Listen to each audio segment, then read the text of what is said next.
राजस्थान की बीजेपी की सरकार जब से आई है तब से गौशालाओं को पैसा नहीं मिल रहा। गायों के लिए अलग से कोई फंड की इन्होंने व्यवस्था नहीं की। कांग्रेस सरकार के समय हमने जो फंड जारी किए थे वो ही मिल रहा है।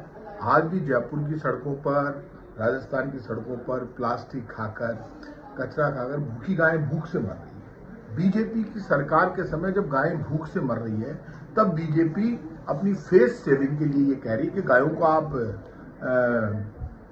आवारा नहीं कह सकते, बेसहारा नहीं कह सकते, आप उसको निराश्रित कहिए। मतलब इसका मतलब सरकार का आसरा खत्म हो गया। सरकार को गायों को आसरा देना चाहिए। जो भाजपा की सरकार आसरा नहीं दे पा रही वो गायों को मरने के लिए छोड़ रही है और अब नाटक कर रही है कि पैसे नहीं दे रही, व्यवस्था नहीं कर रही। गायें रोज पकड़ रहे हैं जयपुर में। क्या आपको लगता है गायों की स्थिति में सुधार लाने के बजाय राजनीति की जा रही है? नहीं, राजनीति ही करती। बीजेपी को ना गाय से मतलब है, ना बीजेपी को देश से मतलब है, ना जनता से मतलब है। बीजेपी ने वही काम गायों के लिए कर दिया।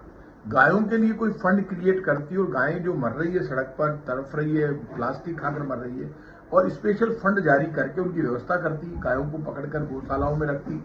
अब गायों को जब पकड़ रहे हैं, इतने गलत ढंग से पकड़ते हैं। जयपुर, राजधानी जयपुर में गाय पकड़ने के दौरान मर जाती है 10% गाय। और घरों पे हमने कानून बना रखा, हमारी सरकार ने कानून बनाया कि आप एक गाय रख सकते हो, घर पे 2 गाय रख सकते हो। घरों से गाय खोल खोल के ले जाते हैं। तो बीजेपी गाय को निराश्रित कहकर ये बीजेपी ने साबित कर दिया कि बीजेपी का अब कोई आसरा गाय को नहीं मिलेगा। गायें ऐसे ही परेशान रहेगी, भूख से मरेगी, लेकिन बीजेपी उनके लिए व्यवस्था कुछ नहीं करेगी, सिर्फ निराश्रित नाम दे दिया।